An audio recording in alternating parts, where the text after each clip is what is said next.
Dan hebatnya Eyang itu apa namanya, kepada siapapun yang dia peluk itu memaintainnya bagus gitu. Dalam artian memaintain itu ketika beliau kenal sampai beliau tutup usia itu hubungannya tuh semuanya baik gitu. Mbak Ainul yang menjadi saksi hidup Eyang tuh apa sih rahasianya Eyang bisa menjadi pribadi yang seperti itu? Karena Eyang itu menurut saya adalah sosok yang kalau menurut aku hatinya mulia gitu, baik gitu. Jadi dia tidak memilih siapa yang harus dideketin dan tidak harus perlu minta balas budi. Nothing tulus aja, pokoknya mengerjakan tulus, ikhlas, tanpa pamrih gitu. Kalau menurut Inul ya, dan cara mengerjakannya itu juga beliau tidak harus dengan yang seperti apa gitu, enjoy life aja gitu. Melakukannya itu benar-benar santai dan tapi mengena gitu ke setiap orang yang dibantu, yang dideketin, yang disayang itu tuh benar-benar. Jadi kita itu merasakan kasih sayangnya itu nggak abal-abal gitu. Kalau zaman saiki itu nggak bohong-bohong gitu. Nggak bohong-bohong. Bahkan kadang tulus. kayaknya kok nggak gitu kenal sama Eyang, tapi begitu sampai baru ketemu waktu pertama di Q&A kan saya belum pernah ketemu langsung ya dengan Eyang Titi, nggak kenal. Tapi baru sekali ketemu langsung dipeluk, langsung udah kayak cucu, heboh gitu. Bang Yes juga merasakan hal yang sama nggak sih? Beliau itu kan paling senior ya, kalau lagi kumpul-kumpul terutama rame-rame tahun baru itu semua artis top itu saya kumpulin semua lah, saya undang semua gitu kan. Nah beliau itu bisa menempatkan sebagai kalau tentara itu komandannya lah gitu. Bisa mimpin sehingga ya merasa semua diperlakukan adil gitu kan. Ya, ada pribadian yang kayak gitu ya, kayak komandan gitu. Itu.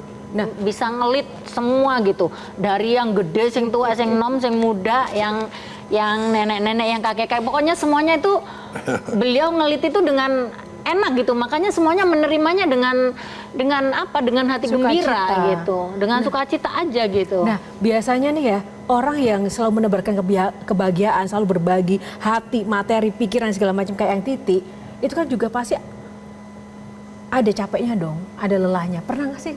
Nggak sih Mbak Peti, Eyang tuh mengeluh kapan beliau tuh kadang lelah, capek? Iya, dia kadang-kadang selalu memonitor ciptaannya, dan dia tuh selalu menilai ciptaannya tuh 6 dari 10. Jadi dia tuh mengharapkan generasi muda atau yang lain-lainnya harus lebih bagus dari dia. Ciptaan tuh maksudnya apa nih? Ciptaan lagu. Oke. Nah, pernah juga dia itu lagi bingung gitu, mau ngarang lagu apa, makanya muncul apa-apanya dong. Itu sebetulnya kegundahan dia.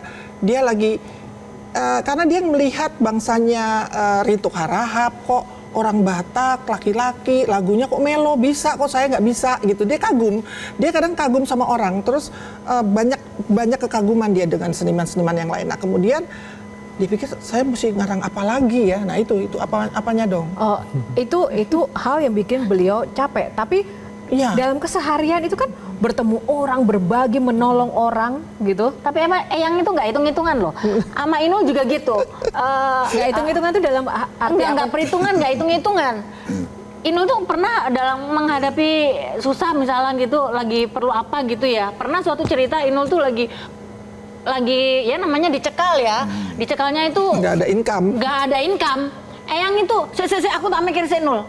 Terus gue ya apa? Nek orang ana jawabnya terus piye? Oh, piye gitu. Jadi actionnya ada, oh gini aja. Ya apa nek gue nyanyi mbak aku, ayo golek job wong loro, ayo cari job berdua gitu. Terus pernah suatu ketika misalnya yang aku lagi pengen jual cincin, gak usah wis, sekian gini wis. Kon tak kayak duit, kok nek kon duit, ambilin lagi cincinmu apa segala macam gitu. Dan itu memang mungkin Tante Peti nggak tahu gitu. Ya, karena Eyang itu kalau datang nggak tahu. Karena aku kalau datang, Eyang, aku mau ke situ. Ya sini cepetan, ngomong gak ada uang gitu. Aku kemana?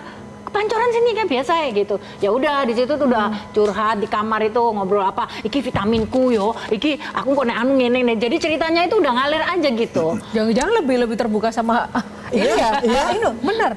Kalau sama Mbak Jadi Peti, saya bilang gini ke Inul, Nul, sebetulnya ibuku tuh perjuangannya dia ke kamu tuh lebih loh dari perjuangan ke anak-anaknya. Tapi saya sebagai orang yang harus bisa melihat bahwasannya ada hal positif Jadi saya juga bilang sama Inul, terima kasih ya kamu udah ada di episode kehidupan ibu saya, karena Saya juga jadi terima kasih banyak.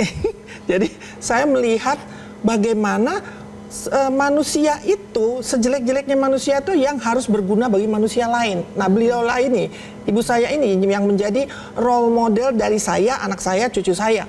Karena beliau itu bisa memanusiakan manusia dengan contoh aktual, faktual, bukan hanya wacana. Bukan hanya wajah.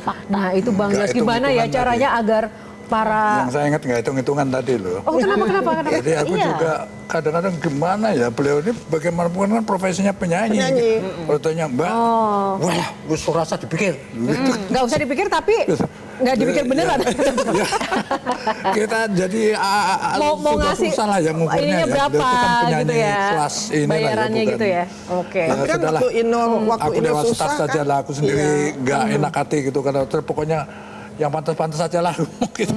Waktu Inul susah kan tinggal telepon gubernur Mario. kan bisa gitu. Jadi ada ininya lah, resiko. Oke, baik, menarik sekali.